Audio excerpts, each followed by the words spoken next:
Κυρίες και κύριοι, καλησπέρα.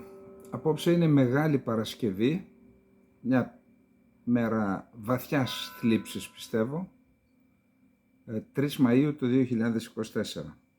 Απλά το είπα και χθες, θέλω να μεταφέρω κάποιες σκηνές από τη νιώτη μου, από το χωριό. Θυμάμαι ότι ήταν τα πάντα κλειστά, υπήρχε η θλίψη, ήταν εμφανής σε όλο το χωριό, σε όλους τους ανθρώπους. Ξέρετε, σήμερα πήγα σε έναν φίλο κριτικό να πάρω κάτι και τον ρώτησα την Μεγάλη Παρασκευή η μάνα σου τι έκανε. Μου είπε την Μεγάλη Παρασκευή τι έτρωγε. Και λέει η Μεγάλη Παρασκευή δεν έτρωγε και δεν έπινε τίποτα παρά μόνον ξύδι ή κιτρολέμονο. Το ίδιο ακριβώς συνέβαινε και στο χωριό μου, δηλαδή η μάνα μου, η γιαγιά μου, οι γιαγιάδες μου έπιναν μόνον ξύδι. Μέχρι την Ανάσταση, Μεγάλη Παρασκευή και μέχρι την Ανάσταση. Και αυτό, ξέρετε, δεν ήταν μόνο η πράξη, ήταν όλη η αίσθηση, όλη η ατμόσφαιρα, ότι ήταν μια μέρα, χτυπούσε φυσικά θλιβερά η καμπάνα όπως χτυπάει τώρα, και έτσι βιώναμε την Μεγάλη Παρασκευή. Φυσικά ήταν όλη η διαδικασία, τότε το χωριό γεμάτο ζωή, που μετέφεραν. Πηγαίναμε στην αποκαθήλωση, μετέφεραν πιο πριν τα κορίτσια, κυρίως τα λουλούδια, στόλιζαν τον επιτάφιο. Και ένα πράγμα τώρα, δεν ξέρω τι θα πείτε, αλλά τις περισσότερες φορές, τις 9 στις 10, την Μεγάλη Παρασκευή είτε έβρεχε είτε ψιχάλιζε. Δηλαδή και ο ουρανός ήταν θλιμμένος ένεκα της ημέρας. Αυτά ήθελα να σας πω για τη Μεγάλη Παρασκευή. Εύχομαι όλοι να κάνετε να περάσετε καλή λαμπρή, όπως τη λέμε στην Ελλάδα, να περάσουμε στα θέματά μας. Αύριο δεν θα κάνουμε την Ανάσταση εκπομπή, θα κάνουμε τη Πασχαλιάτικη μια μικρή ίσως, οπότε σήμερα να πούμε τα ειδησιογραφικά. Θα ξεκινήσω με αυτό που σας υποσχέθηκα, σχεδόν την πλήρη μετάφραση του κειμένου που δημοσίευσε το Τουρκικό Υπουργείο Παιδείας σε σχέση με τα θέματα που θα διδάσκονται στη 12η τάξη. Ανάμεσα σε αυτά και η γαλάζια πατρίδα. Και έχω και ένα εισαγωγικό δικό μου. Ευτυχώς που η Τουρκία δεν κρύβει τη εθνική της στρατηγική και μας δίνεται η δυνατότητα να την αντιληφθούμε, όσοι φυσικά έχουμε ενδιαφέρον για το θέμα. Η παιδεία στην Τουρκία είναι ένα πεδίο στο οποίο το τουρκικό κράτος επενδύει πολλά παραδοσιακά. Στα μαθήματα ιστορίας, γεωγραφίας, εθνικής ασφάλειας, υπήρχε και εθνικής ασφάλειας. Δεν ξέρω αν υπάρχει τώρα, το οποίο το έκαναν αξιωματικοί. Μέσα στα σχολεία, στα γυμνάσια, στα λύκεια. Άρα στα μαθήματα ιστορίας, γεωγραφίας, εθνικής ασφάλειας, το Υπουργείο Παιδείας φροντίζει να περνάει στους μαθητές θέματα εθνικής στρατηγικής, εξωτερικής πολιτικής, δημιουργώντας με τον τρόπο αυτό μια εθνική συνείδηση που θα στηρίξει αργότερα, χωρίς καμία αμφιβολία και με κλειστά τα μάτια, τις ανάλογες επιλογές των τουρκικών κυβερνήσεων. Όταν σε εκατομμύρια παιδιά διδάσκεις ένα συγκεκριμένο πράγμα, και μάλιστα σε τρυφερές ηλικίες, τότε που διαμορφώνει κάποιος τον χαρακτήρα του ως πολίτης, αυτό πλέον γίνεται πεποίθηση μέσα του και το αναπαράγει ως πολιτική συμπεριφορά. Αυτά τα έχω διδαχθεί 6 χρόνια στην Τουρκία, προσπαθούσα να ξεκολλήσω από τον εγκέφαλό τους απίστευτες ανοησίες που τους δίδασκαν στα σχολιά τους. Απίστευτες ανοησίες, όπως για παράδειγμα τη λέξη πόντος τη θεωρούσαν, όταν έλεγες πόντος ανατρίχιαζαν. Λέω γιατί? Λέει πόντος είναι κάτι διασπαστικό, κάτι κακό. Βρε, πόντος σημαίνει θάλασσα, τους έλεγα. Πόντος σημαίνει θάλασσα. Εσείς λέτε ντενής, εμείς λέμε πόντος. Και επειδή τη λέγατε καράντερης, εμείς τη λέγαμε εύξηνο πόντο. Πόντος δεν είναι τίποτα, δεν είναι κακιά η λέξη. Θέλω να πω, αυτά αν εντυπωθούν μέσα στον άνθρωπο δεν βγαίνουν μετά. Όπως για το Αρμένιος. Αν έλεγες τη λέξη Αρμένιος, τι βρισιά τώρα, λες και τους τυπούσε ηλεκτρικό ρεύμα. Όλα αυτά από την παιδεία, θα δείτε παρακάτω τώρα. Δηλαδή δεν φτάνει που τους έσφαξαν τους ανθρώπους, τους θεωρούν και οι ύβροι. Το Υπουργείο Εθνικής Παιδείας παρουσίασε στην Τουρκία, ακόμα το Υπουργείο Παιδείας είναι εθνικής. Εδώ το αλλάξαν, ξέρετε. Το κάνα γενικώς. Το Υπουργείο Εθνικής Παιδείας παρουσίασε πρόσφατα για διαβούλευση στο κοινό το προσχέδιο του νέου προγράμματος σπουδών. Κεφάλαια όπως γαλάζια πατρίδα, προσφυγικό, ζήτημα του Ναγκόρνο Καραμπάχ, σύστημα προεδρικής κυβέρνησης. Και όταν λέμε προεδρική κυβέρνηση εννοούμε την προεδρική δημοκρατία, αυτό που έκανε ο Ερντογάν για την πάρτη του. Ζήτημα της Παλαιστίνης, προσθέθηκαν στο μάθημα ιστορία της Επανάστασης και κεμαλισμός της 12ης τάξης. Εντάξει, και άλλα θέματα, θα δούμε παρακάτω.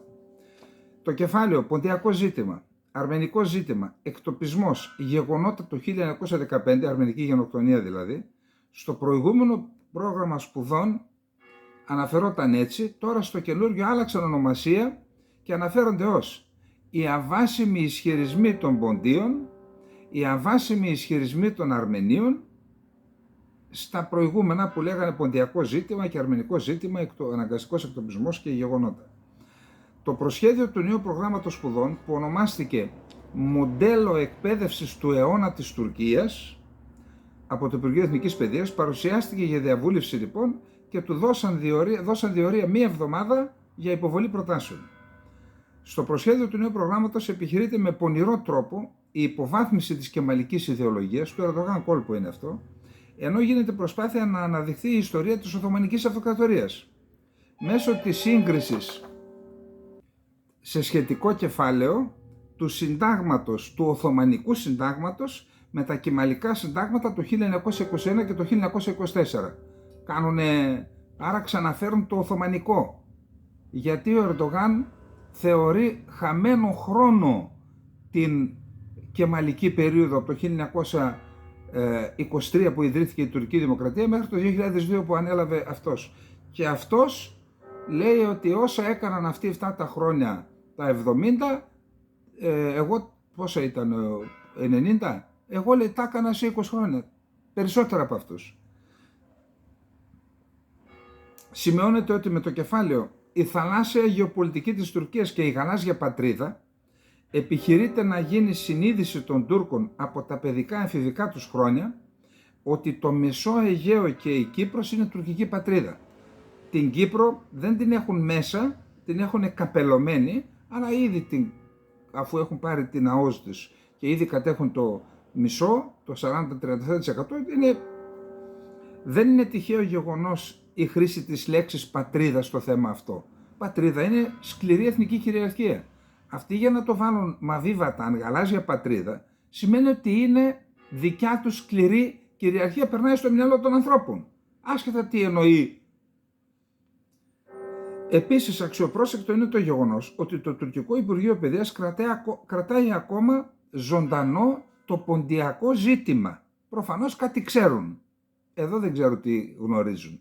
Οι Τούρκοι κάτι ξέρουν για να κρατάνε ζωντανό στα βιβλία το ποντιακό ζήτημα. Οι επιχειρούμενες αλλαγές στο μοντέλο εκπαίδευσης του αιώνα της Τουρκίας έχουν ως εξής λοιπόν.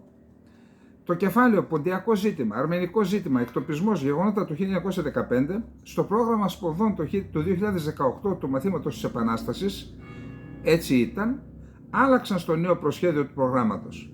Σύμφωνα λοιπόν με αυτό, οι έννοιες αυτές αντικαταστάθηκαν με αβάσιμοι ισχυρισμοί των Ποντίων, αβάσιμοι ισχυρισμοί των Αρμενίων.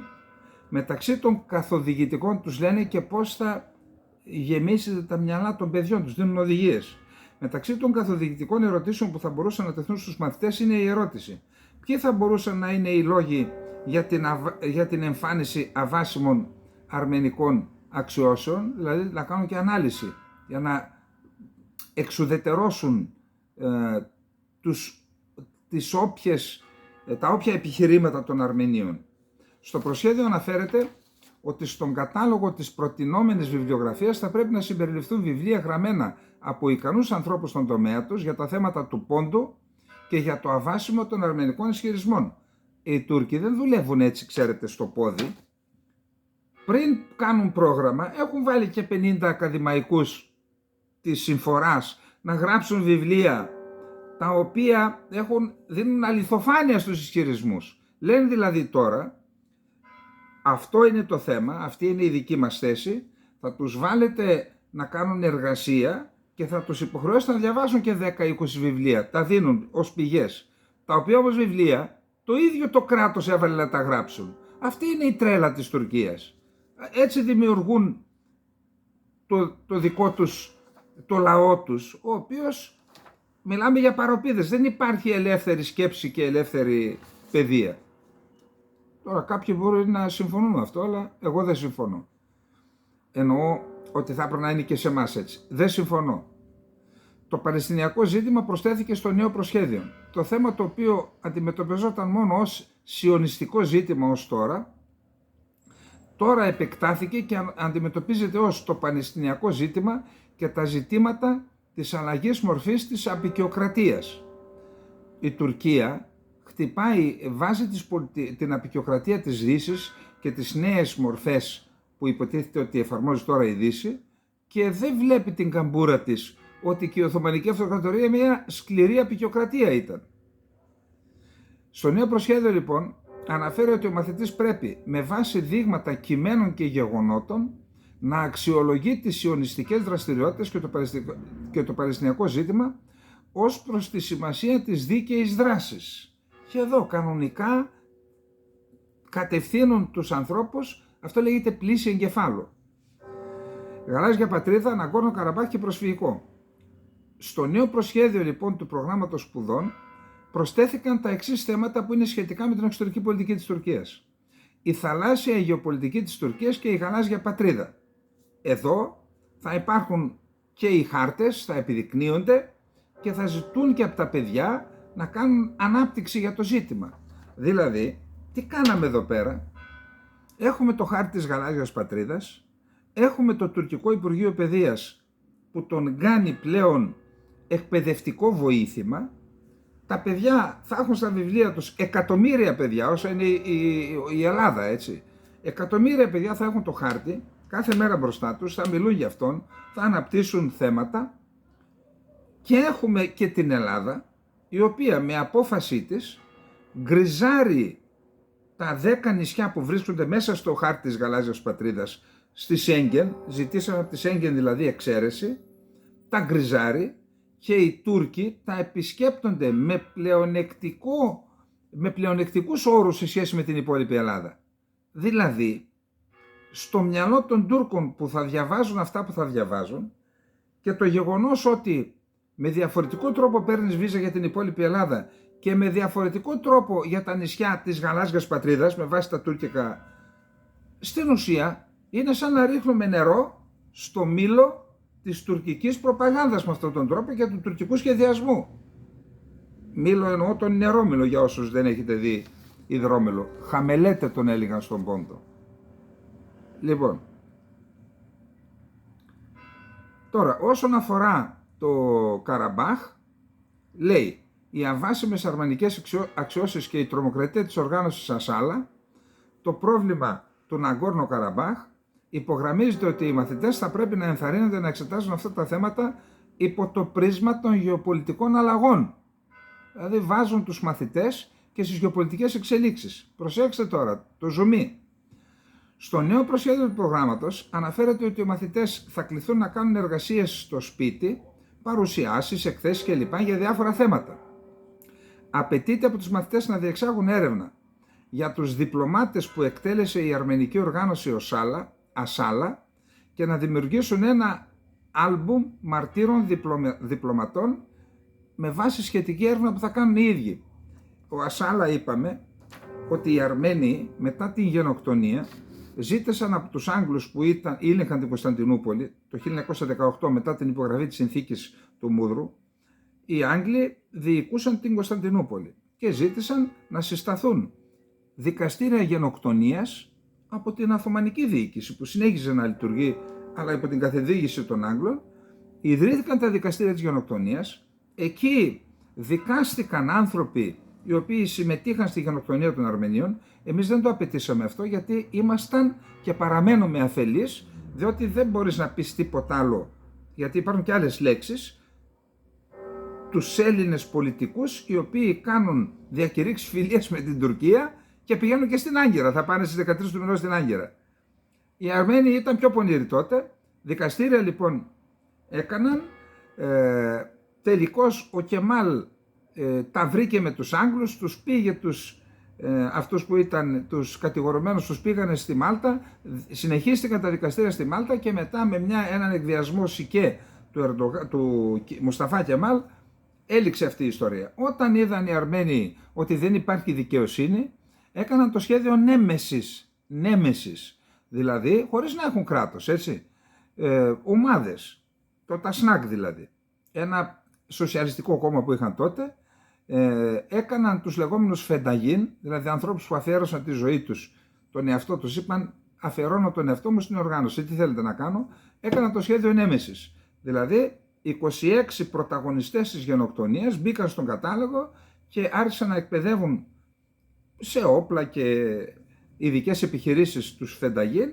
και αυτοί εκτέλεσαν τους 25 από τους 26. Τον 26ο τον κρέμασε ο ίδιος ο Κεμάλ με το υποτιθέμενο πραξικόπημα που έγινε εις βάρος του στη Σμύρνη.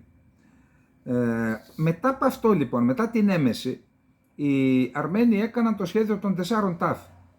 Το ένα ταφ είναι ταντμά, δηλαδή να γίνει γνωστό το θέμα της γενοκτονίας. 4 στάδια, η στρατηγική των 4 ταφ.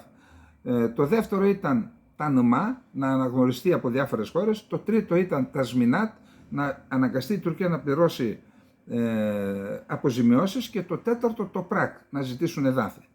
Στο πρώτο λοιπόν ανέλαβαν διάφορες οργανώσεις, με πρώτη την οργάνωση Ασάλα, να εκτελούν Τούρκους διπλωμάτες ή και στρατιωτικούς ακολούθους που υπηρετούσαν σε διάφορες πρεσβείες και μετά από κάθε εκτέλεση να λένε ότι εμείς το κάναμε διότι τι έκανε το τουρκικό κράτος στις προσπάθειες να γίνει γνωστή η γενοκτονία, έκαναν τη δική τους προπαγάνδα και λέγανε δεν κάναμε εμείς γενοκτονία, οι Αρμένοι έκαναν γενοκτονία εις βάρος μας. Δηλαδή 1,5 εκατομμύριο Αρμένοι χάθηκαν, σκοτώθηκαν, δολοφονήθηκαν. Κατά τα άλλα, οι Αρμένοι έκαναν εις βάρος των Τούρκων. Εν πάση περιπτώσει, ως υπεύθυνος λοιπόν του τουρκικού κράτους που συνέχιζε τη γενοκτονία με άλλο τρόπο, διότι η τελευταία φάση της γενοκτονίας είναι η δικαίωση των γενοκτώνων. Αυτό επιχειρούσαν. Και τότε ο Ασάλα και άλλες οργανώσεις σκότωσαν, νομίζω 48 κυρίως διπλωμάτες και μερικούς στρατιωτικούς ακολούθους. Τώρα λοιπόν λένε στους μαθητές, θα κάνετε έρευνα, θα δείτε φωτογραφίες και βιογραφικά των μαρτύρων του Ασάλα και θα κάνετε άλμπουμ. Τι άλλο, προσέξτε. Άλμπουμ μαρτύρων διπλωματών. Επίσης αναφέρεται ότι οι μαθητές θα κληθούν να συγγράψουν τις βιογραφίες, τη δράση και το έργο προσωπικότητων όπως ο Αλία Ιζετμπέκοβιτς, δηλαδή ο πρώτος πρόεδρος της Βοσνίας Ερζεγοβίνης, ο Ραούφ Ντενκτάς, αυτό το γνωστό κάθαρμα, ο Αχμέτ Σαδίκ, ο μουσουλμάνος της Θράκης που ήταν έμιστο όργανο της Τουρκίας και άλλοι. Οι μαθητές θα κληθούν να εξετάσουν γραπτές πηγές, ακούστε εδώ τώρα, και οπτικό υλικό που αφορά το Κυπριακό καθώς και αναφορές των Ηνωμένων Εθνών σε εισαγωγικά για τα δεινά που υπέστησαν σε πολιτικό, οικονομικό, κοινωνικό και πολιτιστικό επίπεδο οι Τούρκοι στην Κύπρο. Προσέξτε πώς φτιάχνουν την εθνική συνείδηση. Επίσης οι μαθητές θα πρέπει να ετοιμάσουν μια έκθεση που να αποκαλύπτει τις αδικίες που υφίστανται τώρα οι Τούρκοι στην Κύπρο, να δείξουν το νησί της Κύπρου στο χάρτη, να ξέρουν δηλαδή πού είναι η Κύπρος και να εξηγούν προφορικά τη σημασία του νησιού για την Τουρκία. Εδώ έχουμε διάφορους κονδυλοφόρους καθηγητές πανεπιστημίου και πολιτικούς, οι οποίοι σήμερα δεν λένε απλώς η Κύπρος κοίται μακράν, λένε η Κύπρος γιοκ, δεν υπάρχει Κύπρος. Δεν υπάρχει Κύπρος η δική μας. Κοιτάξτε τι κάνουν οι Τούρκοι. Αυτά έχουμε να αντιπαλέψουμε. Και εμείς ως Επιτροπή για την Εθνική Κυριαρχία και την Κύπρο, αυτά έχουμε να αντιπαλέψουμε. Οι μαθητές θα κληθούν να απαριθμίσουν τα ονόματα των τουρκικών δημοκρατιών για να εμποδοθεί και το παντουρκικό όραμα. Δηλαδή χάρτες και λέγε, πες μας τώρα ποιες είναι οι τουρκικές δημοκρατίες. Να ξεκινούν, είναι Καζακστάν, Τουρκμενιστάν, Ουσβεκιστάν κτλ. Και το ψευδοκράτος. Τέλος, οι μαθητές θα κληθούν να εξηγήσουν τις ζημιές που προκρίθηκαν στην τουρκική δημοκρατία από τη δράση της κουρδικής απελευθερωτικής οργάνωσης του ΠΚΚ και από το PYD στη Συρία, από το Ισλαμικό κράτος, του οποίου η Τουρκία ήταν ο βασικός υποστηρικτής και παραμένει, και από το δίκτυο Γκιουλέν. καθώς και τη ζημιά που έχουν προκαλέσει τα πραξικοπήματα που έγιναν στην Τουρκία, που ο Ερντογάν λέει ότι τα πραξικοπήματα τα έκαναν οι Αμερικανοί και οι Σιωνιστές του Ισραήλ. Μπορεί να του ζητηθεί να παρακολουθήσουν ταινίες μικρού μήκους για τις ζημιές που προκρίθηκαν στην τουρκική δημοκρατία από τα παραπάνω θέματα. Δηλαδή θα τους κάνουν και ταινίες μικρού μήκους, ντοκιμαντεράκια, θα ακούν και έτσι θα αποκτήσουν όλα αυτά την απόλυτη αξιοπιστία. Θα τα πιστεύουν και δεν θα έχουν κανέναν άλλον. Αυτά που σας λέω, που λένε τώρα, εγώ τα έχω ζήσει και προσπαθούσα και σας πληροφορώ ότι πέτυχαινα τις 99 στις 100 φορές να τους γυρίσω τον εγκέφαλο. Αλλά θέλει επιχειρήματα, θέλει ψυχραιμία, θέλει τέχνη για να τους γυρίσει στον εγκέφαλο. Και έφευγαν και δεν κουτουλάγαν στους τοίχους όταν φεύγανε. Όταν τους γύριζα όλα όσα τους είχαν εμφυτέψει στο μυαλό μέσα από αυτή την άθλια πλήση εγκεφάλου. Είπαμε πλήση εγκεφάλου, την έχουμε υποστεί τις συνέπειες της πλήσης εγκεφάλου και με τα Σκόπια. Πραγματικά θα πρέπει, εντάξει, να σας πω κάτι, δεν γίνεται, άνθρωπος είσαι, σου λένε κάτι, το ψάχνεις, σου λένε είτε είσαι Μακεδόνας, έτσι, εντάξει, Μακεδόνας, μπες σε μια ιστοσελίδα, ξεξένη ιστοσελίδα, δες το Λίμα Μακεδονία, τι γίνεται, ταιριάζει αυτό που διαβάζω στην Βρυτάνικα, στην Πάπερος Λαρούς, σε όποια θέλεις έξω, ταιριάζει με το, ας πω τη λέξη αφήγημα που δεν μ' αρέσει, που μου έχουν φυτέψει στο μυαλό οι προπαγανδιστές του Τίτο. Δεν ταιριάζει. Παιδιά, εδώ κάτι δεν πάει καλά. Εμείς βουλγάρικα μιλάμε. Εμείς γραπτά δεν έχουμε. Δηλαδή δεν υπάρχει ένα βιβλίο πριν το 45 που να είναι γραμμένο στη μακεδονική γλώσσα όπως μας έμαθαν. Δεν υπάρχουν διηγήματα. Δεν υπάρχει ιστορία. Μνημεία δεν έχουμε. Τι Μακεδόνες είμαστε εμείς. Δεν γίνεται να μη σκέφτονται έτσι οι άνθρωποι. Δηλαδή πραγματικά δεν το χωράει ο νους μου. Και εμείς δεν καταπίνουμε αμάσιτα ό,τι μας λένε στην επίσημη ιστορία, τέλος πάντων. Ειδικά εμείς. Εμείς πιστεύουμε ακριβώς το αντίθετο στην Ελλάδα, γιατί είναι έτσι η φτιαξιά των Ελλήνων. Προσέξτε εδώ τώρα τι μας λέει η αυριανή πρόεδρος των Σκοπίων. Δηλαδή αυτή που πήρε 40% μάλλον θα είναι η αυριανή πρόεδρος από το ΒΜΡΟ. Θα σεβαστώ τον προσδιορισμό βόρεια στο όνομα της χώρας, αλλά δεν θα το χρησιμοποιώ.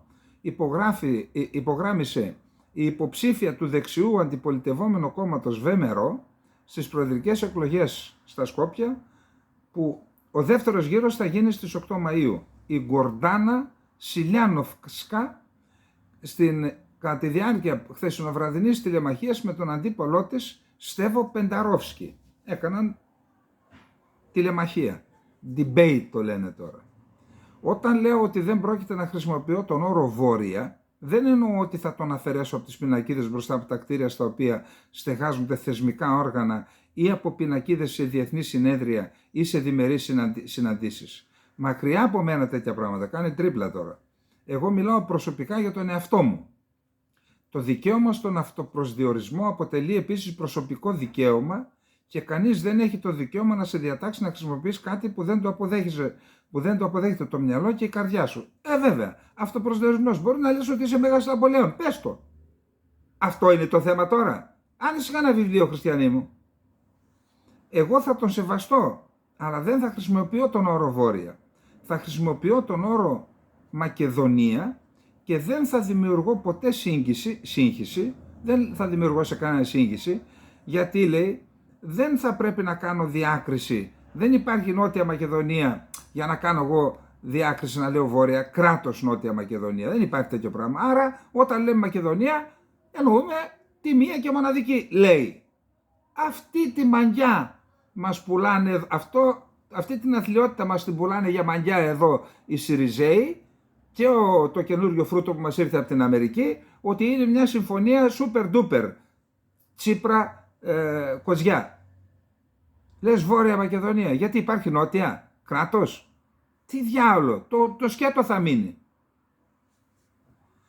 Επομένως, όταν μιλάω, εγώ θα χρησιμοποιώ τους όρους Μακεδονία, Μακεδονική, Μακεδονικός και ας αναφέρεται ως Βόρεια Μακεδονία μπροστά μου. Ωστόσο, σε ό,τι με αφορά, αυτό το ζήτημα δεν θα κλείσει ποτέ. Θα είναι σκέτο δηλαδή. Ο Πεντάροφσκι της λέει Είναι αδύνατο να μην χρησιμοποιείται το συνταγματικό όνομα της χώρας στον ΟΗΕ, στην Ευρωπαϊκή Ένωση, στον ΝΑΤΟ και άλλους διεθνείς οργανισμούς, αφού αυτό θα οδηγήσει σε διεθνή απομόνωση της χώρας. Ως πρόεδρος έχεις το δικαίωμα να έχεις μια προσωπική άποψη και να λες αιώνια Μακεδονία. Μακεδονία για πάντα.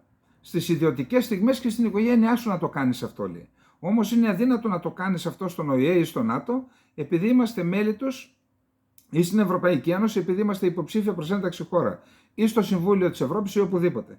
Δεν θα σου επιτρέψουν να το κάνεις αυτό. Η Ελλάδα θα προβεί σε διάβημα, σώθηκες, ή κάποιος άλλος θα το πράξει και αυτό θα έχει ως αποτέλεσμα τον αποκλεισμό και την αποπομπή της χώρας μας από το ΝΑΤΟ. Όπου με πολύ κόπο γίναμε μέλος, δεν κοπιάσατε εσείς, ο Τσίπρας κοπίασε. Και είναι πολύ σημαντικό για εμάς, κάτι το οποίο έχει αναφέρει αντίπαλός μου στο πρόγραμμά της.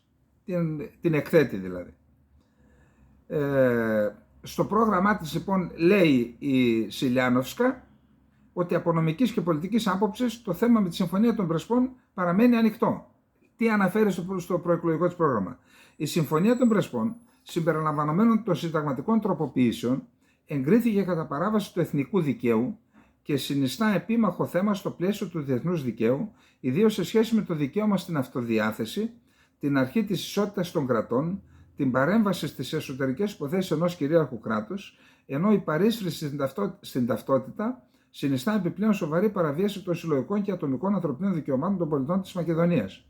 Τόσο από νομικής όσο και από πολιτικής άποψης, εξακολουθώ να θεωρώ ότι το θέμα της Συμφωνίας των Πρεσπών παραμένει ανοιχτό.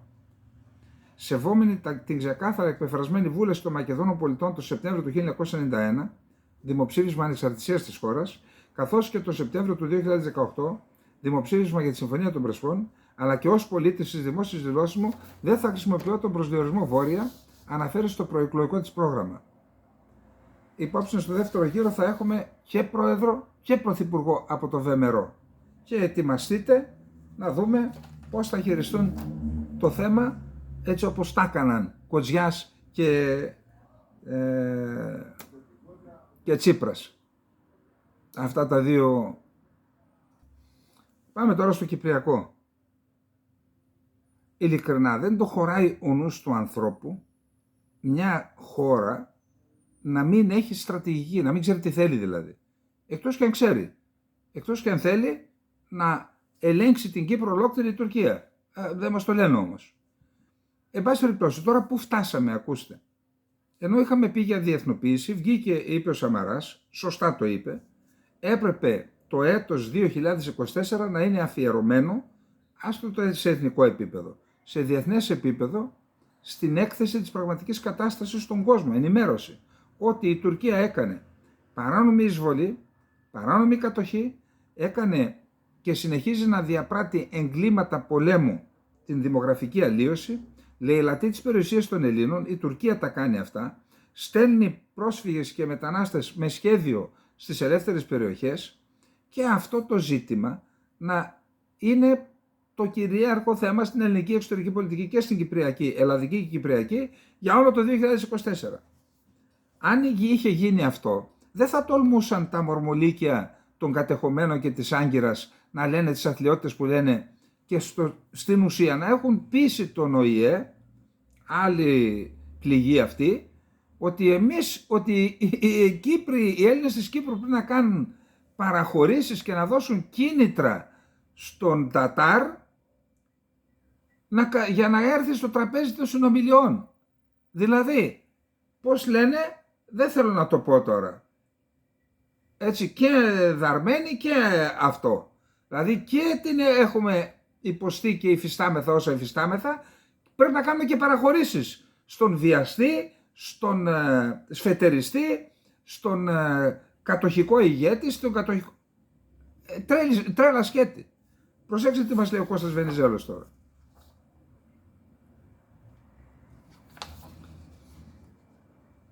Τι κίνητρα πρέπει να δώσουν οι Παλαιστίνοι για να σταματήσει ο Ισραηλινός στρατός κατοχής στις δολοφονικές επιθέσεις, να παραδοθούν ή να εγκαταλείψουν τη γη τους? Προφανώς η διέξοδός τους είναι να αντισταθούν και να αντέξουν. Τι κίνητρα πρέπει να δώσουν οι Ουκρανοί στους Ρώσους για να σταματήσει ο πόλεμος? Να αποδεχθούν τα τετρισμένα της εισβολής με παραχώρηση εδαφών? Αυτό προφανώς και δεν υπάρχει κράτος στον κόσμο που θα το πράξει. ακόμα και της Ουκρανίας που λειτουργεί υπό την επίρρεια και την εξάρτηση των Ατοικών. Τι κίνητρα πρέπει να δώσουν οι Αρμένοι στο Αζερβαϊτζάν, κυριαρχία και εδάφη? Πρέπει το ΝΑΤΟ να δώσει κίνητρα στη Ρωσία για να σταματήσει τον πόλεμο? Στην περίπτωση της Κύπρου υπάρχουν εντός και εκτός υποδείξεις και στο εσωτερικό, τα γνωστά κέντρα, σε άμεση ανοιχτή γραμμή με τους εδώ, αυτοί με τα φέσια, έτσι, διάφορα φέσια, δεν είναι μόνο το Οθωμανικό, και άλλα φέσια υπάρχουν. Στην περίπτωση της Κύπρου υπάρχουν εντός και εκτός υποδείξεις ότι πρέπει να δοθούν κίνητρα στην κατοχική Τουρκία για να συνεργαστεί, για να κάτσει στο τραπέζι των συνομιλιών. Και παρουσιάζεται πριν ότι είναι υποχρεωμένη να το πράξει τούτο η Λευκοσία. Άκουσον. Γιατί γίνεται αυτό? Γιατί δεν έχουμε τη στρατιωτική ισχύ στο νησί, που λέω ότι πρέπει να αποκτήσουμε. Διότι αν την αποκτήσουμε, θες να καθίσεις στο τραπέζι. Άμα δεν θες να καθίσεις, όταν το αποφασίσω θα σε πετάξω έξω από το νησί, το στρατό κατοχής, και τους επίκους θα τους στέλνω ωραία πλοία, όχι, για να κάνουν βόλτα μέχρι τη Μερσίνα. Ένας, γεια σας, και θα απελευθερωθεί το νησί. Άστα τα επανένωση. Θα απελευθερωθεί το νησί. Αν είχαν αυτή την πίεση, δεν θα μας κάνουν αυτά τα κόλπα τώρα.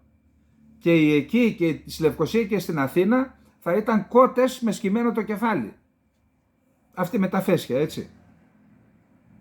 Λοιπόν, πρόκειται για ένα παλιό κόλπο της Άγκυρας και των συμμάχων της που έχει ως αποτέλεσμα να στιβάζουν διαχρονικά ελληνικές υποχωρήσεις.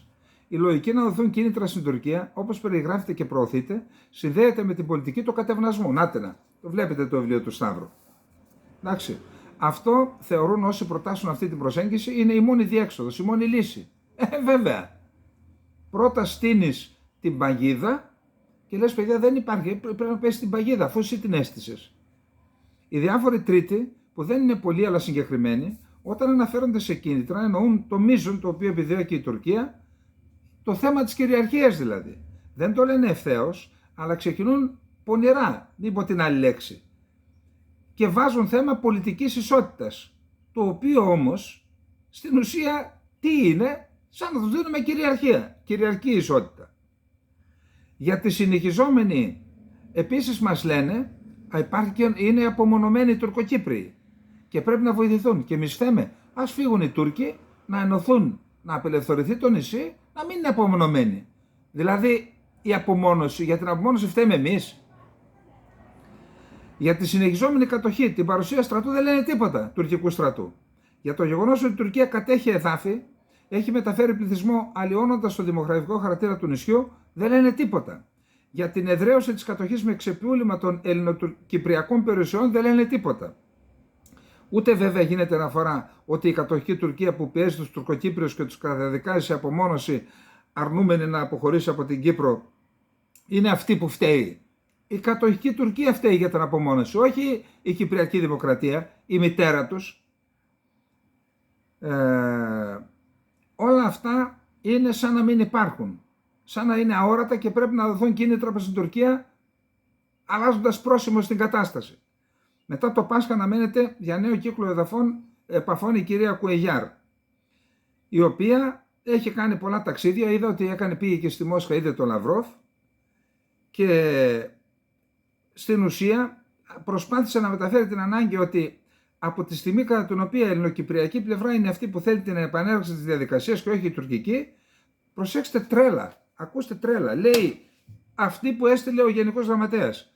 Αφού εσείς θέλετε, λέει, επανέρεξη των συνομιλιών, κάντε μια κίνηση για να έρθει η Τουρκία. Εσένα δεν σε έχουμε εκεί για γλάστρα, κυρία Κουεγιάρ. Εσένα σε έχουμε για να πάρεις τα ψηφίσματα του ΟΗΕ στο χέρι και να πεις στην Τουρκία, κοιτάξτε εδώ, αυτά είναι τα ψηφίσματα του Συμβουλίου Ασφαλείας, είναι διεθνές δίκαιο, καθίστε στο τραπέζι να βρεθεί λύση, ιδάλλως θα αλλάξω βιολί και θα σας πετάξουμε έξω. Καταλάβατε? Πού φτάσαμε, η κανονική τρέλα δηλαδή. Λέει, αφού θέλετε εσείς, λέει, λύση, κάντε υποχωρήσεις. Τότε να δώσουμε και όλο το νησί στην Τουρκία να λυθεί το πρόβλημα. Δηλαδή είναι αυτό που λένε, πάρτε να στο γάμο σου να σου πει και του χρόνου. Πρόκειται για μια υπεραπλουστευμένη προσέγγιση που δεν είναι καθόλου αθώα. Στηρίζεται σε μια διαχρονική άποψη στο Κυπριακό, την οποία προωθούν έκπαλε ποιοι οι άλλοι? Οι Βρετανοί της γνωστής συνομοταξίας. Πρόκειται για συνταγή επιβράβευσης της κατοχικής δύναμης. Η μακρά ιστορία του Κυπριακού απέδειξε ότι η πολιτική του κατευνασμού δεν έχει αποδώσει. Δεν εξημερώνει το θηρίο, απλά του ανοίγει την όρεξη. Τα έχουμε πει τώρα, μ' άρεσε η γλώσσα μας. Είναι προφανές ότι η Άγκυρα υιοθετεί τακτική, η οποία προτάσει τη λογική της ισχύως, τη σας είπα πριν από λίγο, τη στρατιωτική ισχύ και της γεωγραφίας και επιδιώκει την επιβολή τετελεσμένων.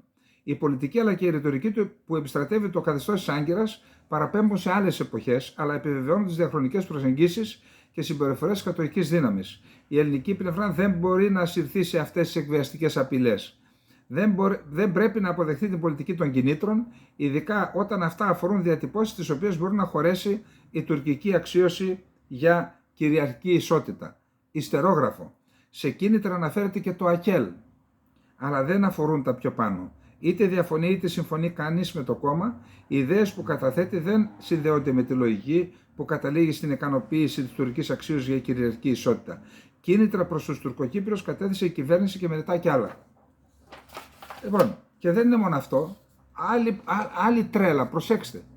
Από το 2006 μέχρι το 2023, η Ευρωπαϊκή Ένωση έδωσε στους Τουρκοκύπριους, που λένε ότι είναι απομονωμένοι, 688 εκατομμύρια ευρώ, προκειμένου να διευκολυνθεί η επανένωση της Κύπρου. Τα παίρνουν λοιπόν αυτά τα λεφτά και προσέξτε τώρα τι λέει ο Τατάρ. Χθες ο Τατάρ είχε ένα άλλο παραλήρημα. Σε σημείο να διαρωτάται κανείς αν επικοινωνεί πια ο εγκέφαλός του με τη γλώσσα του. Λέει, υπάρχει τραμποκισμός, πίεση, αδικία και ανομία στις τάσεις της Ευρωπαϊκής Ένωσης που του έδωσε 688 εκατομμύρια. Και αναφέρθηκε στα πρόσφατα συμπεράσματα της Ευρωπαϊκής Ένωσης για την Τουρκία και την Κύπρο. Επιβλήθηκε, λέει, στην τουρκική πλευρά να ξεκινήσει τις διαπραγματεύσεις με τους Ελληνοκυπρίους στο πλαίσιο των ψηφισμάτων των ΗΠΑ. Όλοι αυτοί οι χαρακτηρισμοί, επειδή επιβλήθηκαν, οι διαπραγματεύσεις, λέει, επιβλήθηκαν. Λες και η Ευρωπαϊκή Ένωση θα ζητούσε κάτι άλλο εκτός από αυτό. Και προσέξτε τι είπε. Παίζονται κάποια παιχνίδια προκειμένου να μας αναγκάσουν να δεχτούμε μία λύση που θα μας επιβάλλουν. Εμείς δεν θα υποκύψουμε σε αυτά τα παιχνίδια. Και λέει, στόχος της Ελλάδας και των συμμάχων της είναι να μετατρέψουν την Κύπρο σε Κρήτη. Δηλαδή λένε να γίνει σαν την Κρήτη και μετά να γίνει Ένωση. Να αποκλείσουν την Τουρκία από την Ανατολική Μεσόγειο και να προσπαθήσουν να περικυκλώσουν την Ανατολία, καθώς επίσης και να μετατρέψουν την τουρκοκυπριακή κοινότητα σε μία μειονότητα μέσα στην ίδια της την πατρίδα. Αυτά όλα είναι μέσα στα βιβλία ιστορίας που διαβάζουν οι Τούρκοι. Ό,τι λέει είναι τσιτάτα από το τουρκικό γενικό επιτελείο. Και λέει, προσέξτε, ολόκληρο το παράνομο Υπουργικό Συμβούλιο κατέχει διαβατήριο της Κυπριακής Δημοκρατίας. Το ξέρετε. Όλοι τους έχουν διαβατήρια Κυπριακής Δημοκρατίας και γυρίζουν αυτά στον κόσμο και ενώ δείχνουν το διαβατήριο της Κυπριακής Δημοκρατίας λένε δεν υπάρχει Κυπριακή Δημοκρατία, είναι εκλειπούσα. Γιατί σας λέω ότι πάνω από 110.000 Τουρκοκύπριοι έχουν ταυτότητα της Κυπριακής Δημοκρατίας και 80.000 έχουν διαβατήριο της Κυπριακής Δημοκρατίας. Μεταξύ αυτός έχει και ο Τατάρ και η οικογένειά του διαβατήριο και ο Ντεκτάς της Κυπριακής Δημοκρατίας. Λοιπόν, αυτά και με την Κύπρο μας. Να πάμε τώρα στο... Ο Γκιουλέρ έδωσε μία συνέντευξη. Ο Γιασάρ Γκιουλέρ, ο Υπουργός Άμυνας της Τουρκίας, πρώην αρχηγός ΓΕΘΑ. Και λέει δεν θέλουμε πόλεμο με την Ελλάδα, όλα πάνε καλά, αφού είναι η γαλάζια πατρίδα εκεί και θα πάρουμε ό,τι έχουμε σχεδιάσει χωρίς πόλεμο, γιατί να κάνουμε πόλεμο. Βλάκες είμαστε. Εν πάση περιπτώσει λέει ότι για την Κύπρο, προσέξτε εδώ, προσέξτε τι λένε. Αυτή τη στιγμή η θέση μας στην Κύπρο είναι πολύ ευνοϊκή, χαίρομαι πολύ. Εδώ και 50 χρόνια υπάρχει ειρήνη εκεί, την κατοχή τη λένε ειρήνη. Ο τουρκικός στρατός πήγε εκεί. Στην πραγματικότητα φέραμε ειρήνη και στην ελληνοκυπριακή πλευρά, την οποία η ειρήνη στην ελληνοκυπριακή πλευρά την διατάρασε η τρομοκρατική οργάνωση TMT. Αλλιώς δεν είχα πρόβλημα. 50 χρόνια δεν υπήρξε καμία σύγκρουση ή πόλεμος. Η Κύπρος είναι το εθνικό θέμα της Τουρκίας, εθνική υπόθεση. Όσον αφορά την Κύπρο, η Ομοσπονδία κλπ. Δεν περνάει πλέον. Αυτό είναι για παλιά. Δεν ισχύει. Δεν δεχόμαστε καμία άλλη λύση εκτός από μια ισότιμη κυρίαρχη λύση δύο κρατών. Το ακούσατε? Λέει για τα F-16 με τους Αμερικανούς ότι συνεχίζονται και όλα θα πάνε καλά. Λέει ότι στο Ιντζερλίκ έγινε που παλιά είχαμε μόνο τα αεροσκάφη εναέριου εφοδιασμού, τώρα έχουμε μεταφέρει F-16 και έχει γίνει μια κανονική πτέρυγα μάχης. Και εκεί ισχύει απολύτως ο νόμος της Τουρκίας, γιατί παλιά λέει ότι ήταν αμερικανική βάση. Οι Αμερικανοί λέει είναι κάπως δρυμωγμένοι σε μια γωνιά. Και όσον αφορά τα Eurofighter, εμείς θέλουμε να τα πάρουμε. Τα Eurofighter θέλουμε να τα πάρουμε και η Γερμανία πρέπει να καταλάβει ότι δεν κατασκευάζει μόνη της, λέει. Και ότι δεν είναι σωστό αυτό, μία σύμμαχος στο ΝΑΤΟ να μην επιτρέπει να πουλούνται όπλα. Δηλαδή, επειδή είναι σύμμαχοι στο ΝΑΤΟ, πρέπει να κλείνουμε τα μάτια στα εγκλήματα που κάνει η Τουρκία. Στους Κούρδους, στη Συρία, στο βόρειο Ιράκ, στους δικούς της Κούρδους και στην Ελλάδα. Πρέπει να κλείνουμε τα μάτια. Και ζητάει στην ουσία να απελευθερωθούν τα Eurofighter, τα χρειαζόμαστε μέχρι να αποκτήσουμε το δικό μας αεροσκάφος στο ΚΑΑΝ. Τώρα, ένα πολύ σημαντικό ζήτημα είναι γεγονός ότι ο Υπουργός Εμπορίου της Τουρκίας, ο Ομέρ Μπολάτ, αποφάσισε, πήρε εντολή από τον Ερντογάν, να σταματήσει κάθε εμπορική δοσοληψία μεταξύ της Τουρκίας και του Ισραήλ. Ούτε εισαγωγές από το Ισραήλ, ούτε εξαγωγές στο Ισραήλ. Να πούμε ότι το Ισραήλ ήταν στον κατάλογο των χωρών που εξάγει η Τουρκία, ήταν 12η, δηλαδή σημαντική χώρα, όπως επίσης είναι σημαντικό και για την οικονομία του Ισραήλ οι εισαγωγές από την Τουρκία. Να δούμε λίγο τα στοιχεία και μετά σας πω.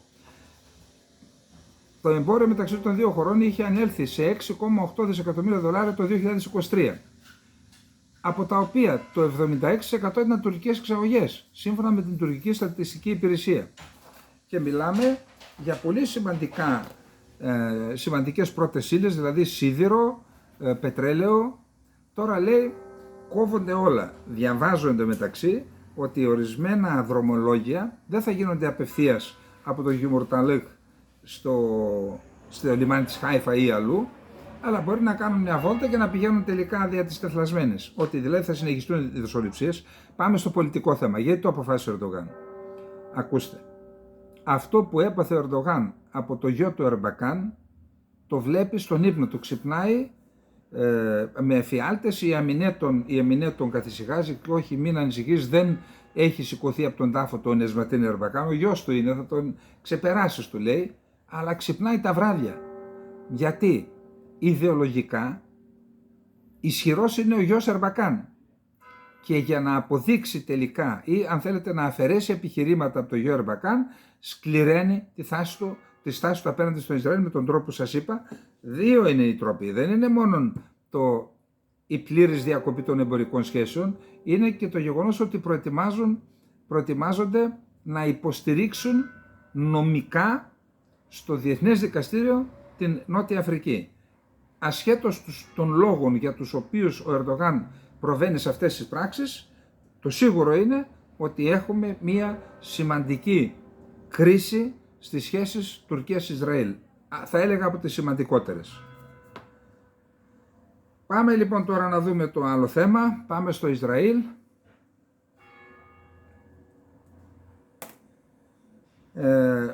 Χθες σας εξήγησα ποιο είναι το σχέδιο το οποίο το δέχθηκε το Ισραήλ, να είχαμε να λέγαμε, και τώρα βλέπουμε η Χαμάς λέει ότι το απορρίπτει, αλλά όχι συνολικά, και το βλέπει και θετικά. Και είχαμε δηλώσεις γι' αυτό, για να δούμε τι ακριβώς λέει. Η Χαμάς εξετάζει με θετικό πνεύμα την προτινόμενη εκεχηρία μέσω της διαμεσολάβησης στην οποία μετέχει και η Αίγυπτος, δήλωσε χαρακτηριστικά ο επικεφαλής της Χαμάς Ισμαήλ Χανίγια στον αρχηγό των Αιγυπτιακών Υπηρεσιών Πληροφοριών σε τηλεφωνική συνομιλία που είχαν μεταξύ τους. Σύμφωνα με την ανακοίνωση της Χαμάς, ο Χανίγια δήλωσε στον Αμπάς Κάμελ, τον αρχηγό της Υπηρεσίας Πληροφοριών της Αιγύπτου, ότι οι διαπραγματευτές της Χαμάς θα επιστρέψουν στο Κάιρο μόλις καταστεί δυνατόν για να ολοκληρώσουν τις διαπραγματεύσεις. Προσέξτε, δεν είναι ούτε δήλωση κάποιου στελέχους, ούτε είναι ανακοίνωση της Χαμάς, που σημαίνει ότι πιο έγκυρο και επίσημο.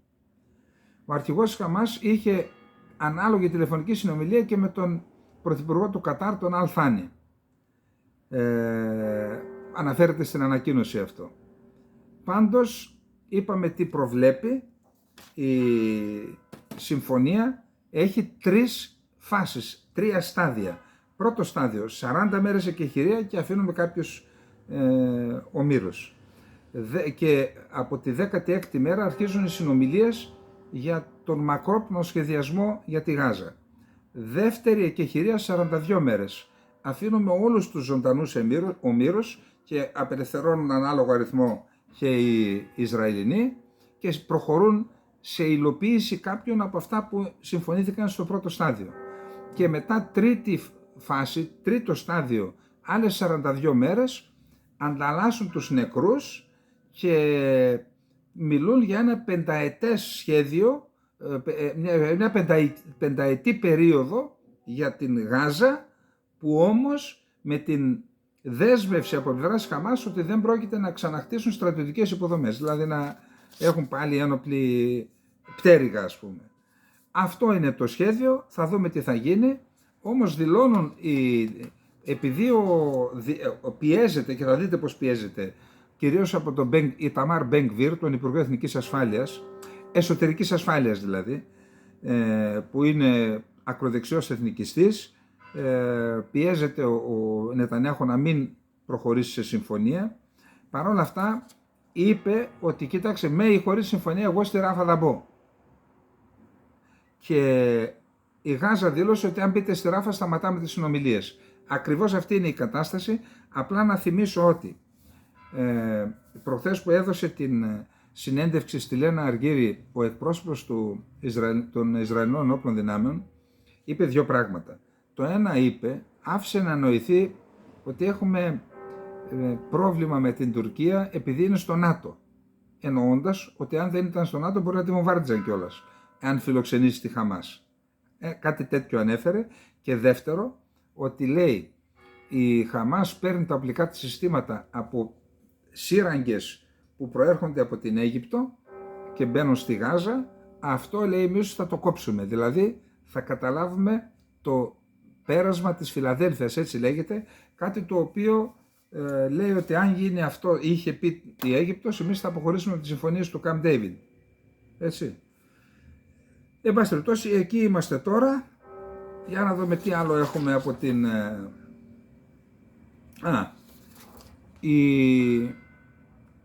Το Γραφείο Συντονισμού Ανθρωπιστικών Υποθέσεων του ΟΗΕ και ο Παγκόσμιος Οργανισμός Υγείας προειδοποιούν ότι μία πιθανή επιχείρηση στη Ράφα θα θέσει σε κίνδυνο τη ζωή εκατοντάδων χιλιάδων κατοίκων της Γάζας και θα αποτελούσε τεράστιο πλήγμα στις επιχειρήσεις αρρωγής σε όλο το θύλακα. Και υπάρχει μια αναφορά που λέει, που περιγράφει ποια προβλήματα θα κληθούν να αντιμετωπίσουν σε περίπτωση που αναγκαστούν 1,5 εκατομμύριο άνθρωποι από τη Ράφα να φύγουν, να κλείσουν τα 3 νοσοκομεία που λειτουργούν στη Ράφα. Από εκεί και μετά λέει, από τα 36 νοσοκομεία το 1 τρίτο υπολειτουργεί, λειτουργεί υποτυπωδώς δηλαδή. Πώς θα υπάρχουν τραυματίες, θα υπάρχουν ασθενείς, πού θα τους βάλουμε όλους αυτούς? Μετά στη Ράφα είναι τα κυριότερα σημεία διανομής βοήθειας. Αν φύγουμε από εκεί, λέει, η κατάσταση θα είναι μη διαχειρίσιμη, λένε, και θα έχουμε πολλούς νεκρούς. Πάμε να δούμε πάλι για το Ισραήλ και άλλα πράγματα. Ο Υπουργός Εθνικής Ασφάλειας, Ιταμάρ Μπεν-Γκβίρ, με ανάρτησή του στο Twitter, ζήτησε να συνεχιστούν οι επιχειρήσεις εναντίον της Γάζας. Λέει, τελείωσα τη συνάντησή μου με τον Πρωθυπουργό κατόπιν δικού μου αιτήματος. Ο Πρωθυπουργός άκουσε αυτά που είχα να του πω και υποσχέθηκε ότι το Ισραήλ θα εισβάλλει στη Ράφα. Υποσχέθηκε ότι ο πόλεμος δεν θα τελειώσει και ότι δεν θα υπάρχουν συμφωνίες. Χαιρετίζω, λέει, τις δηλώσεις του. Νομίζω ότι ο Πρωθυπουργός καταλαβαίνει πολύ καλά τι θα σήμαινε κάτι άλλο εκτός από αυτό που υποσχέθηκε. Σου λέει θα φεύγαμε και θα πέφτει η κυβέρνησή του. Το γραφείο του Νετανιάχου επιχείρησε να έρθει σε επαφή με την Ισλαμική Τζιχάντ. Είναι η δεύτερη οργάνωση μετά την Χαμάς. Ένας εκπρόσωπος της Ισλαμικής Τζιχάντ είπε ότι το Ισραηλινό καθεστώς ελπίζει ότι οι επαφές που επιδίωξαν θα μπορούσαν να αναγκάσουν την οργάνωση να αλλάξει μια θέση στο Παλαιστινιακό. Η Χαμάς αξιολογούμε τις αποφάσεις που έλαβε πρόσφατα η Τουρκία ως νίκη για τον Παλαιστινιακό λαό, για το εμπάργκο αυτό που είπε. Πληροφορίες από τη ΣΥΠΑ. Οι Χούθι όχι μόνο ξεκίνησαν εκ νέου σχεδόν καθημερινές ναυτικές επιθέσεις, αλλά αύξησαν και την έντασή τους σε πλοία που διέρχονται από τον κόλπο του Άντεν και από την Ερυθρά Θάλασσα. Το Sky News που εκπέμπει στα αραβικά αναφέρει πολλές επισκέψεις εμπειρογνωμόνων των φρουρών της Επανάστασης στην περιοχή Μπίντα της Ιεμένης για να εντοπίσουν νέες τοποθεσίες εκτόξευσης πυράβλων που θα μπορούσαν να προσβάλλουν πλοία της διεθνούς ναυτιλίας. Ισραηλινό κανάλι 13. Πυρκαγιά ξέσπασε στη Δυτική Γαλλία κοντά στο Γιαρκή, στο βόρειο Ισραήλ, μετά από προσβολή με ρουκέτα. Επίσης, σιρήνες ακούστηκαν στην Αχάρια και στην Άκα, στην Άνω Γαλιλαία. Η Αμερική ισχυρίστηκε ότι είναι κοντά σε συμφωνία, στην επίτευξη συμφωνίας μεταξύ Ισραήλ και Σαουδικής Αραβίας. Ο δημοσιογράφος Τόμας Φρίντμαν στους New York Times αναφέρει: η ΗΠΑ και η Σαουδική Αραβία ετοιμάζονται να ολοκληρώσουν μια διευρυμένη αμυντική συμφωνία και έχει ολοκληρωθεί η συμφωνία αυτή στο 90%. Για να πείσουν το Κογκρέσο να την εγκρίνει, η Ουάσιγκτον και το Ριάντ θα ανακοινώσουν ότι περιλαμβάνει εξομάλυνση των σχέσεων και με το Ισραήλ. Αλλιώς το Κογκρέσο έχει ενστάσεις, επειδή δεν είναι δημοκρατική χώρα το Σαουδική Αραβία. Η οποία θα συμβεί μόλις η Ισραηλινή κυβέρνηση είναι έτοιμη να συμμορφωθεί με τους όρους των ΗΠΑ και της Σαουδικής Αραβίας. Δηλαδή, εκεχηρία, ανθρωπιστική βοήθεια και προοπτικές Ισραηλινό-Παλαιστινιακού κράτους. Πάμε Ηνωμένες Πολιτείες της Αμερικής. Εκεί έχουμε ωραία πράγματα. Ο Biden. Υπάρχουν άρθρα πολλά και διεθνή που λένε ότι βιώνουμε μια κατάσταση στις ΗΠΑ αντίστοιχη με την κατάσταση του 1968, τότε που είχαμε τις μεγάλες κινητοποιήσεις για το Βιετνάμ, που υπάρχει μια άποψη που λένε ότι εκτός από τα επιχειρησιακά προβλήματα που είχε ο Αμερικανικός στρατός στο έδαφος, ένας από τους λόγους που οδήγησε τον πόλεμο στο Βιετνάμ στη συγκεκριμένη κατάληξη ήταν ότι έχασαν το παιχνίδι σε επίπεδο επικοινωνιών στο εσωτερικό. Δηλαδή το αντιπολεμικό κίνημα ήταν αυτό που είχε σαρώσει. Λέει τώρα, τηρωμένο των αναλογιών, δεν είναι ίδια, αλλά και εκεί πάει να χάσει το παιχνίδι ο Biden. Γι' αυτό τι απαντάει? Η ελευθερία του λόγου και το κράτος δικαίου θα πρέπει να γίνουν σεβαστά στις κινητοποιήσεις διαμαρτυρίας στα πανεπιστήμια για τον πόλεμο στη Γάζα, είπε ο Biden.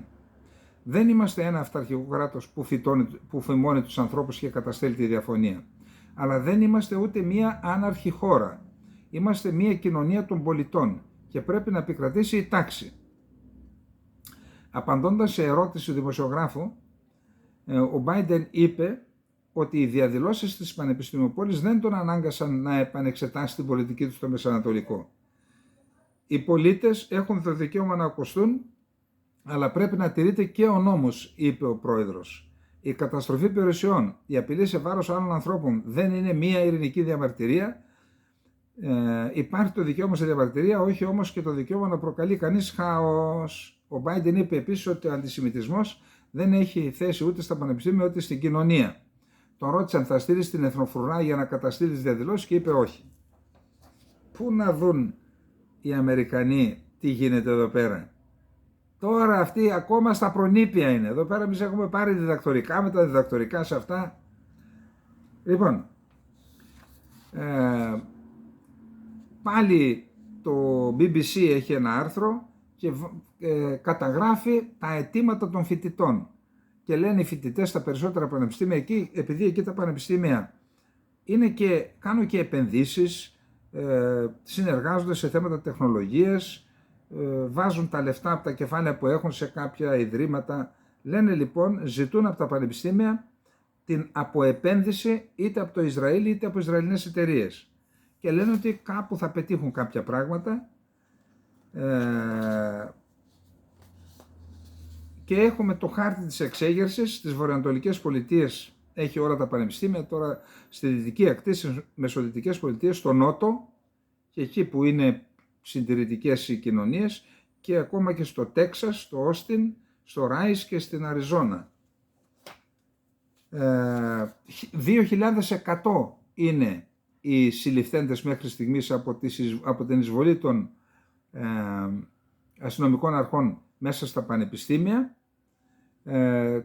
Το Κολούμπια, που θεωρείται από τα πιο ακτιβιστικά πανεπιστήμια, αυτό που έχει την πιο ελεύθερη άποψη, οι καθηγητές καταθέτουν πρόταση μορφής εναντίον της Προέδρου επειδή κάλεσε την αστυνομία να μπει. Πάντως υπάρχουν απόψεις που λένε βάζουν το Σόρος μέσα, τους Αντίφα και τα λοιπά που τους χρηματοδοτεί ο Σόρος, και αυτές οι απόψεις κατά κάποιο τρόπο επιβεβαιώνονται από το εξής. Το δελτίο τύπου που εξέδωσε χθες η αστυνομία της Νέας Υόρκης ανέφερε ότι μεταξύ των συλληφθέντων στο Κολούμπια περίπου το 29% των ατόμων δεν είχαν σχέση με τη σχολή, ενώ το 60% των ατόμων που συνελήφθησαν στις διαδηλώσεις στο Πανεπιστήμιο της Νέας Υόρκης δεν είχαν σχέση με τη σχολή. Δηλαδή ήταν εξωσχολικοί. Τώρα, ο Τραμπ δίνει, κάθε μέρα δίνει. Αρνήθηκε να δεσμευτεί ρητά ότι θα αναγνωρίσει το αποτέλεσμα των προεδρικών εκλογών του Νοεμβρίου του 2024. Αν όλα γίνουν έντιμα, θα αποδεχόμουν ευχαρίστως τα αποτελέσματα, είπε ο Τραμπ σε συνέντευξη που παραχώρησε στην εφημερίδα Milwaukee Journal Sentinel στο Ουισκόνσιν, εκεί που είναι και ο Αντετοκούμπο. Αλλά αν δεν συμβεί αυτό, τότε πρέπει να αγωνιστούμε για το καλό της χώρας. Τι είναι τρόπο, Ντόναλντ? Πώς? Τώρα, με λίγα λόγια, ο Ντόναλντ Τραμπ συνιστά κίνδυνο για το Σύνταγμα και τη δημοκρατία μας, σχολίασε ένας εκπρόσωπος του προεκλογικού επιτελείου του Biden, αναφερόμενος στη συγκεκριμένη συνέντευξη. Σε άλλη συνέντευξη που δημοσιεύτηκε προχτές Τρίτη, ο Τραμπ δεν απέκλεισε το ενδεχόμενο πολιτικής βίας μετά τις εκλογές. Και τι θα γίνει αν δεν κερδίσετε, τον ρωτάει ο δημοσιογράφος, και λέει: αν δεν κερδίσουμε, ξέρετε, θα εξαρτηθεί στο time. Τώρα, στη δίκη που είναι σε εξέλιξη, την έχει ψιλοβάψει ο Τραμπ. Αυτός ο Κοέν, ο δημοσιογράφος, για να δείτε τώρα, είσαι δημοσιογράφος, έχεις ορκιστεί, ενώ είσαι δικηγόρος, ήταν ο δικηγόρος του Τραμπ, τον κατέγραφε παράνομα. Και το ηχητικό, λέει, το βρήκε το FBI στο γραφείο του Κοέν. Σιγά, του είπε ο Κοέν στο FBI, πηγαίνετε πάρτε το ηχητικό. Και τι αναφέρει στο ηχητικό? Αναφέρει ο Τραμπ πόσα θα δώσουμε, 150 μετρητά. Καλά το πήγε ο Τραμπ. Σου λέει δώσε μετρητά να γλιτώσουμε. Και λέει ο άλλος όχι μετρητά. Μάλλον ήδη είχε σκεφτεί να τον παγιδεύσει. Και δόθηκε επιταγές και όλα αυτά, και γι' αυτό, ενώ αν δινόταν μετρητά, δεν δίνω ιδέες, αλλά λέω πως παγιδεύτηκε ο άνθρωπος. Και να δούμε, επίσης υπάρχει και ένας άλλος εκδότης εκεί που λέει ότι και αυτός έκανε κάτι για να μην δημοσιευτεί. Έβαζαν αυτή τη Storm Daniels να βγάλει βιβλίο προεκλογικά για να εκθέσει τον Τραμπ. Ο Τραμπ λέει: εγώ δεν πήγα ποτέ με αυτήν. Αναγκάστηκα να πληρώσω, μέχρι να αποδείξω ότι λέει ψέματα θα έχει κερδίσει ο άλλος τις εκλογές. Δεν παίρνουμε θέση, τα γεγονότα βάζουμε. Αλλά ο Κοέν τώρα, είσαι δικηγόρος στο αλλού και τον γράφεις.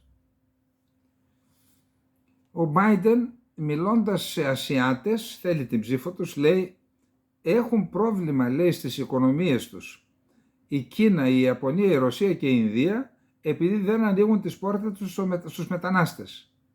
Σαν και εσάς. Σε εσάς οφείλουμε την ανάπτυξή μας. Είχαμε αντιδράσει από αυτές τις χώρες. Είχαμε αρνητικές εξελίξεις για τις ΗΠΑ στον Νίγηρα.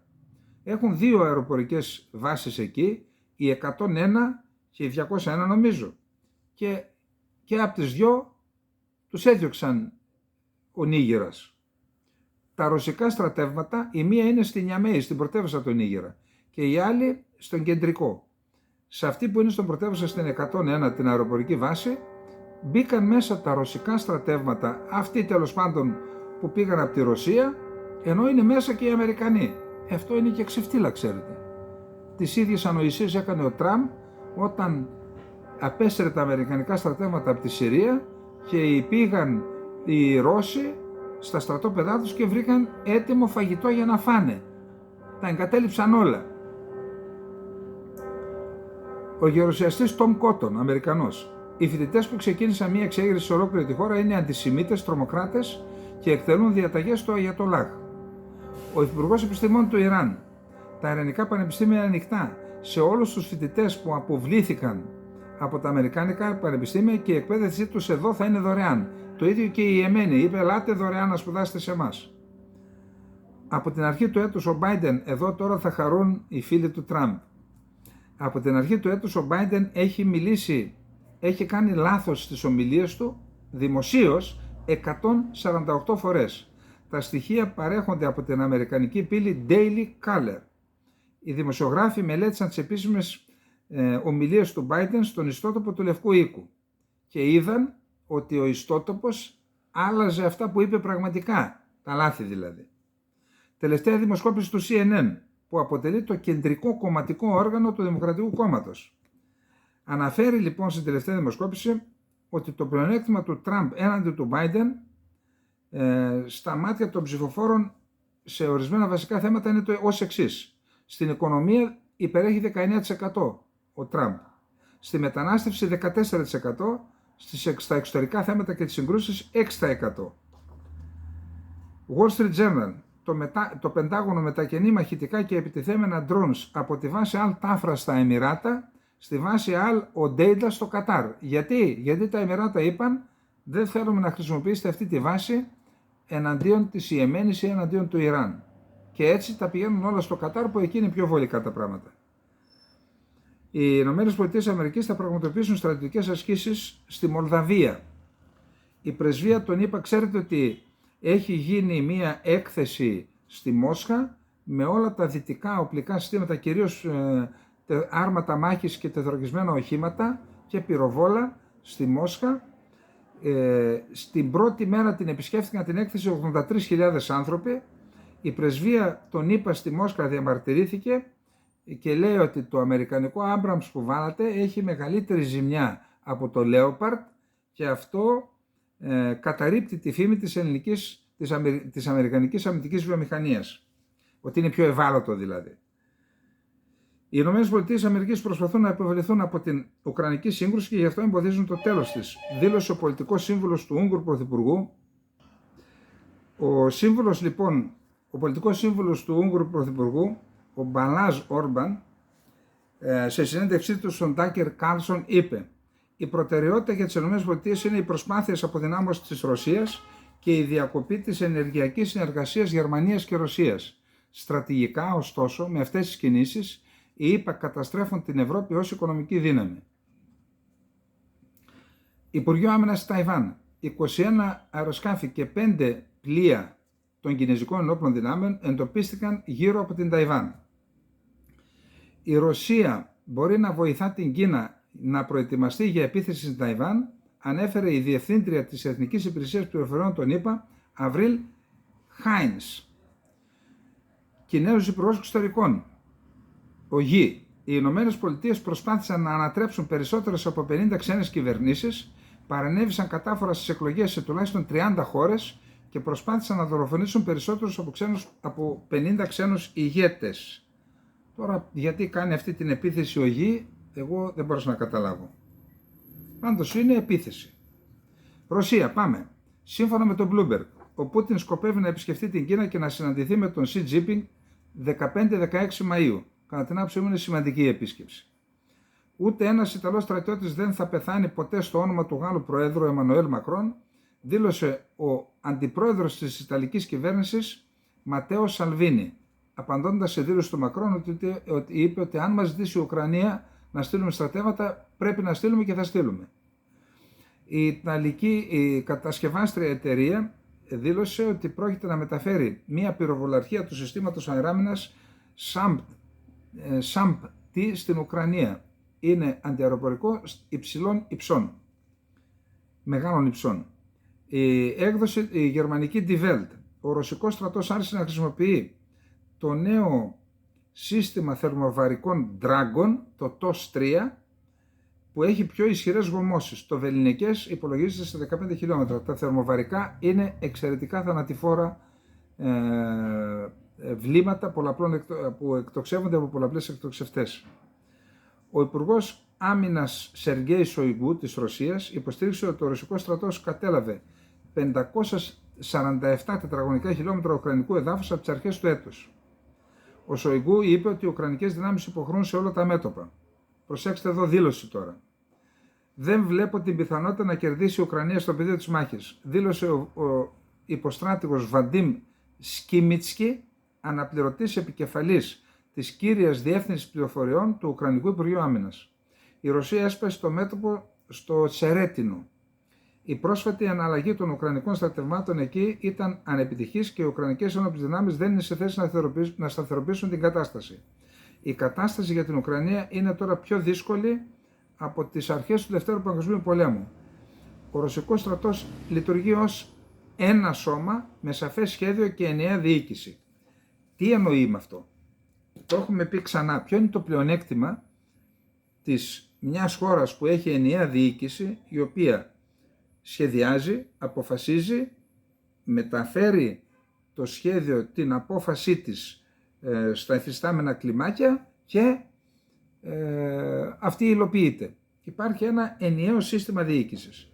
Το ΝΑΤΟ, που είναι πολυεθνικό, για να πάρει την απόφαση, να μαζευτούν όλοι, καταλαβαίνετε, άλλη κυβέρνηση πάει από εδώ, άλλη κυβέρνηση πάει από εκεί και έχουμε αυτή η πολυφωνία που ναι μεν είναι δημοκρατική, αλλά στην πράξη είναι μειονέκτημα, και αυτό το επισημαίνει ο Ουκρανός αξιωματούχος, ο οποίος είπε και άλλα πράγματα. Για μισό λεπτό. Τη δήλωση την έκανε στο Economist, έδωσε συνέντευξη. Λέει λοιπόν το Economist, ο στρατηγός Σκίμπιτσκι λέει ότι δεν βλέπει τρόπο η Ουκρανία να κερδίσει τον πόλεμο στο πεδίο της μάχης. Ακόμη και αν κατάφερε να αποθήσει τις ρωσικές δυνάμεις πίσω από τα σύνορα, προοπτική που μοιάζει ολοένα πιο μακρινή, δεν θα τελειώνει ο πόλεμος. Τέτοιοι πόλεμοι τελειώνουν μόνο με συνθήκες, λέει. Αυτή τη στιγμή και οι δύο πλευρές προσπαθούν να εξασφαλίσουν την πιο ευνοϊκή θέση εν ώψη δυνητικών συνομιλιών. Αλλά ουσιώδεις διαπραγματεύσεις θα μπορέσουν να αρχίσουν μόνο το δεύτερο εξάμηνο του 2025 το νωρίτερο, λέει. Γιατί το λέει αυτό? Διότι κατά την άποψή μου τα 61 δις και ό,τι άλλο πάει από την Ευρώπη θα δώσουν πολεμικό υλικό στην Ουκρανία. Αυτό το διάστημα θα κάνει και επιστράτευση, για 500.000 είναι ο στόχος. Το πολεμικό υλικό θα παραχωρηθεί στους σχηματισμούς, το νέο προσωπικό θα εκπαιδευτεί, όλο αυτό θα πάρει σχεδόν ένα χρόνο και του χρόνου τέτοια εποχή θα ξεκινήσει η αντεπίθεση. Και αυτή η αντεπίθεση θα κρατήσει 2, 3, 4 μήνες. Γι' αυτό λέει στο δεύτερο εξάμηνο του 2025, αν πετύχουμε θα πάμε από ευνοϊκή θέση σε συνομιλίες, αν αποτύχουμε θα πάμε από ευνοϊκή θέση, θα είναι η Ρωσία. Αυτό θέλει να μας πει ο τύπος. Νομίζω ότι είναι σημαντική η δήλωση του τύπου εδώ. Ρωσία και η Εμένη ανακοίνωσαν μια νέα εταιρική σχέση που θα ενισχύσει τις διμερείς εμπορικές και στρατιωτικές σχέσεις. Ο Πούτιν ανακοίνωσε ότι θα ενωθεί με την Εμένη στο μέλλον, θα συνεργαστεί με την Εμένη στο μέλλον, επειδή η Εμένη έχει γίνει μια ανίκητη δύναμη. Η Κούβα θέλει να ενταχθεί στον οργανισμό των BRICS. Σύμφωνα με την Critical Threats, το Ιράν χρησιμοποιεί στρατιωτικές εξαγωγές ως μέσο για να πετύχει διάφορους στόχους στην υποσαχάρια Αφρική, όπως η απόκτηση ουρανίου από τον Νίγηρα για το πυρηνικό του πρόγραμμα. Πουλάει δηλαδή στρατιωτικό υλικό, εκεί φτάσαμε, να πουλάει το Ιράν που έχει εμπάργο και η Ελλάδα να μην κατασκευάζει τίποτα. Βγάλτε τα συμπεράσματά σας. Ποιοι σκότωσαν την ελληνική αμυντική βιομηχανία? Ο Μακρόν, σε συνέντευξη στο Economist. Εάν οι Ρώσοι πήγαιναν να σπάσουν την πρώτη γραμμή, αν υπάρξει σε αυτή την περίπτωση ένα ουκρανικό αίτημα, κάτι που δεν συμβαίνει σήμερα, θα έπρεπε εύλογα να θέσουμε στον εαυτό μας το ερώτημα. Το να αποκλείσει το ερώτημα να στείλουμε στρατεύματα στην Ουκρανία. Το να το αποκλείσει εκ των προτέρων σημαίνει ότι δεν έμαθε στα μαθήματα των τελευταίων 2 ετών. Τονίζοντας ότι η συμμαχία στην αρχή ήταν αρνητική να στείλουμε τάγκς και αεροπλάνα και τελικά λέει τα στέλνουμε. Άρα τώρα είναι αρνητική για στρατεύματα, αλλά τελικά θα στείλουμε. Ετοιμάσει και εδώ και ο Μητσοτάκης που λέει με κάθε τρόπο θα είμαστε μαζί, πάνε να στείλεις Ελληνόπουλα εσύ να πολεμήσουν. Για να δούμε, πήγαινε εσύ διοικητής λόχου ή διοικητής τάγματος να πολεμήσει στην Ουκρανία και πάρε και Ελληνόπουλα τους δικούς σου, τους παρατεχάμενους. Θα ήθελα να δω, να πάρεις και του Μαξίμου, να τους βάλεις στην ομάδα διοικήσεως εκεί να πολεμάνε. Λοιπόν, τέτοια δήλωση υπόψη ότι έκανε και ο Κάμερον, λέει ότι ανάλογη, όχι τέτοια, ότι η Ουκρανία αν ήθελε θα μπορούσε να χρησιμοποιήσει βρετανικό όπλα για να πλήξει στόχους στο έδαφος της Ρωσίας. Ο Κάμερον υποσχέθηκε την Πέμπτη ότι το Λονδίνο θα παρέχει ετησίως στρατιωτική βοήθεια ύψους 3 δισεκατομμυρίων λιρών στην Ουκρανία για όσο χρειαστεί, σημειώνοντας ότι δεν έχει αντίρρηση να χρησιμοποιηθούν τα όπλα σε ρωσικό έδαφος. Ο Πεσκόφ είπε ότι η δήλωση αυτή είναι επικίνδυνη και ανησυχητική, υποστηρίζοντας ότι θέτει σε κίνδυνο ολόκληρο το σύστημα της ευρωπαϊκής ασφάλειας, απειλεί ο Πεσκόφ. Επίσης χαρακτήρισε πολύ επικίνδυνες τις δηλώσεις του Γάλλου Προέδρου και είπε ότι εκεί θα έχουμε εμπλοκή. Ο Φλωριάν Φιλιππότης δηλαδή, ηγέτης του κόμματος των Πατριωτών στη Γαλλία, καταδίκασε τις δηλώσεις Μακρόν για αποστολή στρατευμάτων και λέει μία νέα έκρηξη νατοικής τρέλας από τον ανόητο Μακρόν, ο οποίος μόλις ανακοίνωσε ότι μπορεί να στείλει ξανά χερσαία στρατεύματα εναντίον της Ρωσίας. Τα έχουν χάσει και στη Γαλλία, βρίζονται κιόλας. Χειρότεροι από εμάς είναι. Ο Πεσκόφ. Δεν μπορώ να καταλάβω τι ρόλο θα παίξει αυτή η σύνοδος που θα γίνει στην Ελβετία χωρίς τη συμμετοχή της Ρωσίας. Όμως, να σας θυμίσουμε ότι ο Κουλέμπα είπε, εμείς δεν αποκλείουμε τη Ρωσία, πρώτα θα κάνουμε μια κοινή θέση. Όσες χώρες συμμετέχουν και προσυπογράψουν την κοινή θέση και μετά οι χώρες αυτές θα διαπραγματευτούν με τη Ρωσία. Σύμμαχοι του ΝΑΤΟ κατηγόρησαν τη Ρωσία ότι βρίσκεται πίσω από υβριδικές και κακόβουλες δραστηριότητες στο έδαφος της συμμαχίας και περιλαμβάνει πράξεις δολιοφθοράς και παραπληροφόρησης και χακαρίσματα και τέτοια πράγματα. Είπαμε ότι ο Υπουργός Άμυνας των ΗΠΑ, ο Λόιτ Όστιν, τον ρώτησαν τι γίνεται, μπήκαν Ρώσοι σε αμερικανική βάση στον Ήγερα, και είπε το εξής: ναι, μπήκαν, αλλά βρίσκονται σε ξεχωριστό συγκρότημα και δεν έχουν πρόσβαση στις δυνάμεις των ΗΠΑ ή στον εξοπλισμό μας. Έχουμε τις δύο βάσεις, η 101 και η 201. Η 101 βρίσκεται στην Νιαμέη, η 201 βρίσκεται στην πόλη Αγκαντέζ, 800 χιλιόμετρα μακριά από την Νιαμέη. Εκεί δεν έχουν πάει οι Ρώσοι, το Πεντάγωνο δεν έχει ανακοινώσει το ακριβές χρονοδιάγραμμα της αποχώρησης. Πάντως, για την 201, νομίζω που είναι η μεγαλύτερη βάση για μία παντρεμένα αεροσκάφη, έχουν ξοδευτεί $150 εκατομμύρια από την Αμερικανική Υπηρεσία Πληροφοριών, τη CIA. Λοιπόν, αυτά. Δεν έχουμε να πούμε τίποτα άλλο. Εύχομαι καλή μεγάλη Παρασκευή. Δεν είπαμε τίποτα σήμερα για το συμμετέχω. Το συμμετέχω είπαμε ότι έχει αποκτήσει την ιστοσελίδα του. Είναι συμμετέχω.gr. Προσέξτε. Το C είναι με Y. Το με 2 μη. Εντάξει. Και στο χ είναι με X και το ω είναι με W. Συμμετέχω CY, το χ με X και το ω με W. Συμμετέχω.gr. Ένας φίλος λέει, μας είπατε δεν είστε κόμμα, αλλά είστε κόμμα. Ακούστε, στους 15 που υπογράψαμε την διακήρυξη της Επιτροπής, συμμετέχει και ο κύριος Κούβελας, ο οποίος είναι πρόεδρος ενός κόμματος, αλλά δεν έρχεται ως κόμμα, έρχεται ως άτομο συμμετέχει. Και είναι στη σειρά όπου αναφερόμαστε με αλφαβητική σειρά.